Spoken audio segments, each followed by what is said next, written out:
What's up, everybody? Welcome back to Jwal Sports. We are back here with another Ooh, episode. Oh my God! 30! I what's know up? we've been gone for a while. With COVID. Me and Ashawn were in school. It was a very tough situation. How end of your semester looking good for you?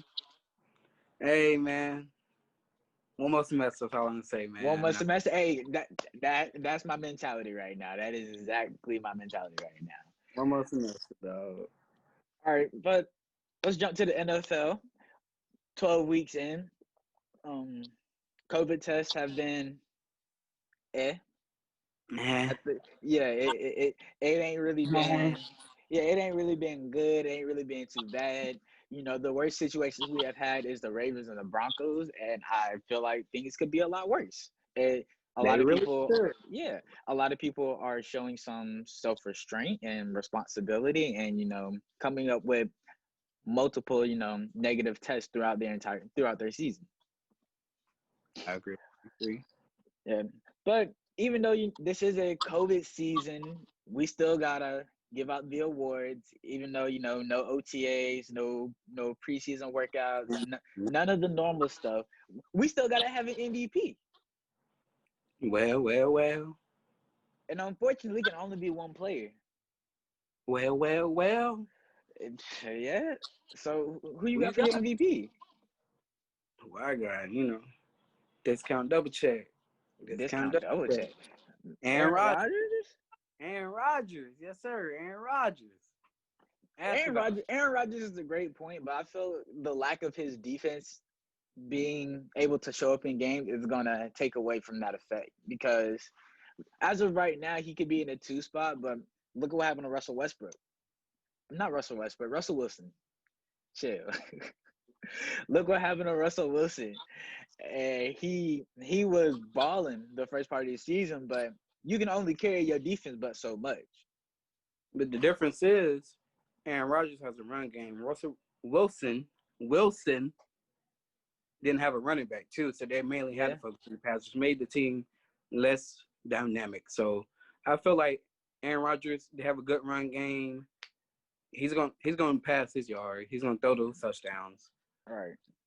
And last year was a defense that kind of got them to the point where they did last before they went to San Francisco, where the offense didn't show up. Right. I'm 33 touchdowns so far, 4 interceptions, 3,100 passing yards.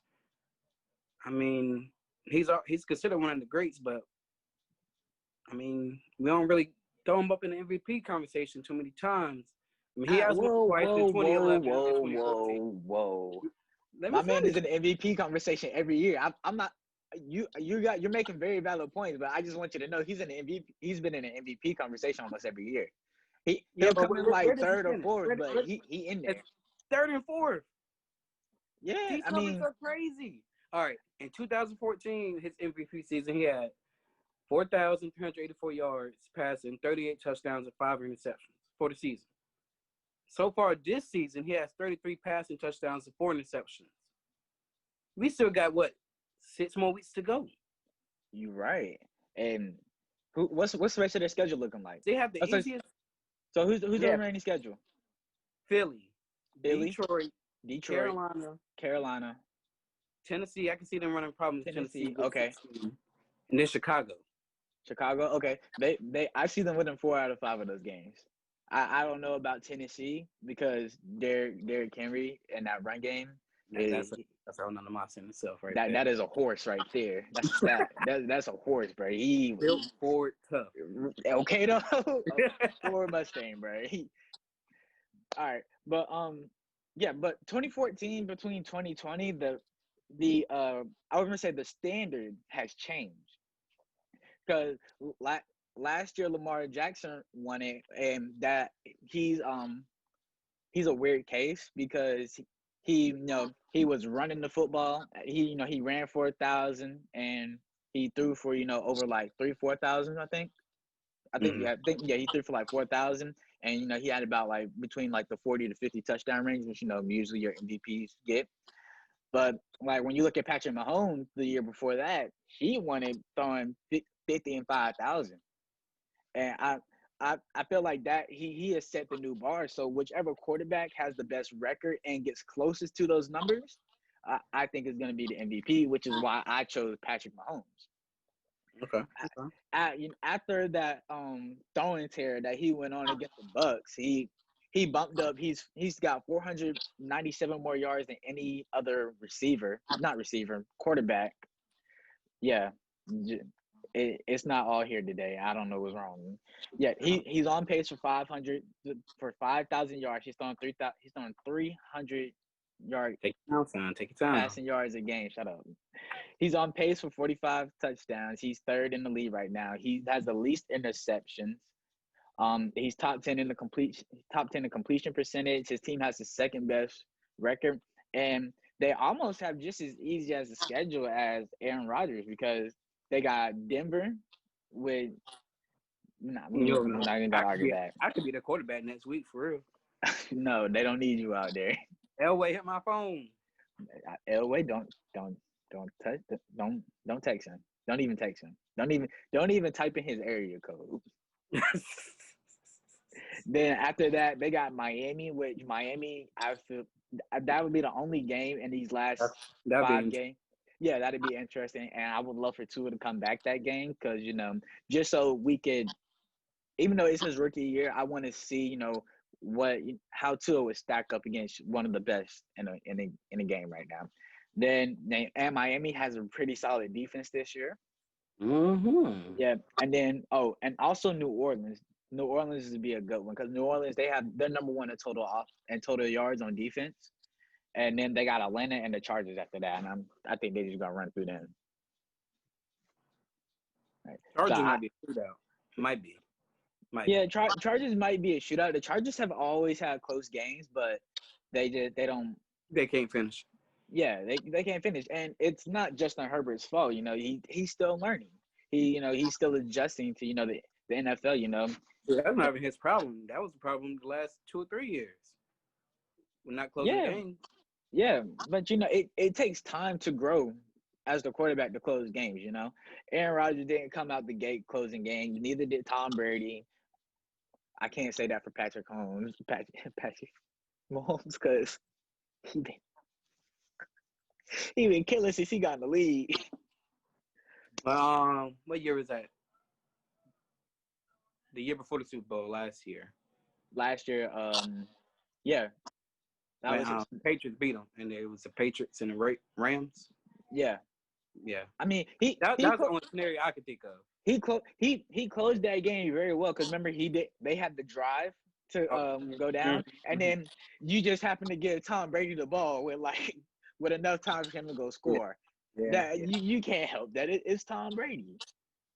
And look, that's the only thing I could think of for him too. So exactly. I mean, Patrick Mahomes is one of those rare cases, but it takes most quarterbacks time to grow and mold. So think about it. Kyler Murray, great rookie year, great second year. He's in his third year. He's starting to be able to close games. So it takes some time, and pretty much Kyler was thrown into the fire, so he had no choice. Right. All right. So moving on from the MVPs, we're gonna see who's right at the end of the year. We'll come back to this and we'll talk about it. Who's your surprise team? Which team surprised you that you didn't think was gonna be this good this year? Man, you already brought it up, my man. Tua down there in Miami. Hey, that's wild because I said the exact same thing. Hey, look, for real. I mean, 7-4, second in the AFC East. I don't even know the last time they was above third, maybe 2016. Exactly. Last year they was 5-11. I mean, the defense is a lot better than previous years. They have a young quarterback that gives the team a boost. I mean, they do have 2 more. They play the Chiefs down the road and the Raiders. I think that'd be a real good game as well. And they have the Patriots and the Bills the last 2 weeks, which are division games. Ooh, that Bills game is going to be good because the Bills are the team that's in front of them.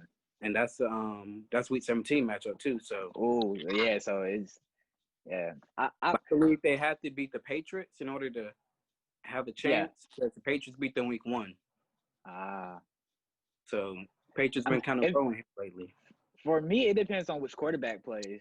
I like Tua better in this offense. I just think Tua just fits way better than Fitzpatrick. Fitzpatrick, he's more, long throws down the field, and Tua can make those not as deep as Ryan, but Tua can make throws down the field, but he gets those open short passes, and their yards after catch, is positive. They're always getting positive yards. They're moving the chain, which I think was one thing that Ryan really couldn't do efficiently was move the chains, especially like towards the end, close games. But we don't know how Tua is going to act in those situations yet, which is why I would want to see the Ravens game, I would want to see the Chiefs game, and I want to see that Week 17 game against the Patriots and the Bills. Yeah, I mean, the last time the Dolphins made the playoffs, 2016, and Matt Moore was their quarterback, and if they can make it with him, I believe they had Jed Jai at that time, and Jarvis Landry was still there. And for them to be 7-4 and only have one of those pieces left, Devontae Parker, I believe that was Right. just it.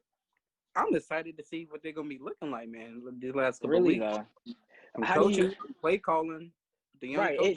It all fits. And I was listening, Colin Coward on the herd. I don't like that, man. But go ahead, Like he makes some interesting points. He says, and to have a good team, it's three components that you need. You need a quarterback, a good quarterback, a good coach, and a good GM. And that's exactly what they have. When you think about it, the Chiefs, they have a good quarterback, they have a good coach, and they have a good GM. The Patriots for the past couple of years, Bill Belichick was the coach and the GM, and they had Tom Brady. Those things just work together, and I think that's what makes a championship DNA. And I think potentially this team could win a championship in the next couple of years, or at least be contenders. Honestly, add another piece on defense, add another wide receiver for Parker to help out. Right. There you have a little consistent run game going on. You got a young Exactly. quarterback you can mold in. Yeah, and the first couple of games, I was worried about Tua because he didn't really get to do any like training for skills for his position. He was rehabbing the entire time. So so how he's playing right now is phenomenal in my opinion because he hasn't done any position work. He's been rehabbing. It think if they're like one piece away, pretty much. One piece on defense, one piece on offense. One more receiver, probably another corner, and another edge rusher. And that, Yeah. yeah, and this team will be really good for a while.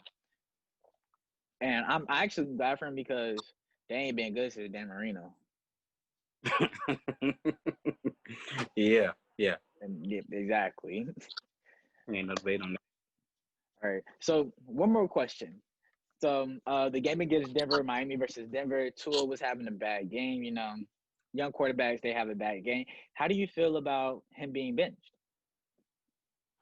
I mean, um, it is what it is. I mean, everybody has that learning curve where you hit rock bottom for a game, and coach says, "All right, you're not doing what you need to do." I mean, things happen. Next man up. Right. Get you in roster. This Um. 2% behind you for the position. I mean, you already didn't get the start for the season because of your health and everything. So, Right, and that's the one thing I question is because I wouldn't if I was a coach, I wouldn't just come out and say, "Oh yeah, his hip wasn't feeling too right after he took that hit," and I nobody would just come out and say that. So I think that's probably part of it. Not a major injury. Just a minor thing. When you get an injury and you get that first real hit, and I think that's his first real hit.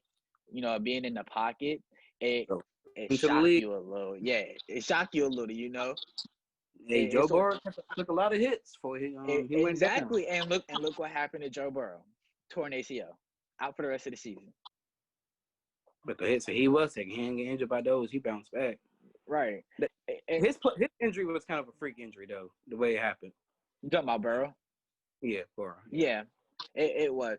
But yeah. So I I don't necessarily like the decision because it messes with your quarterback's confidence, and and the flow of offense that they were getting to.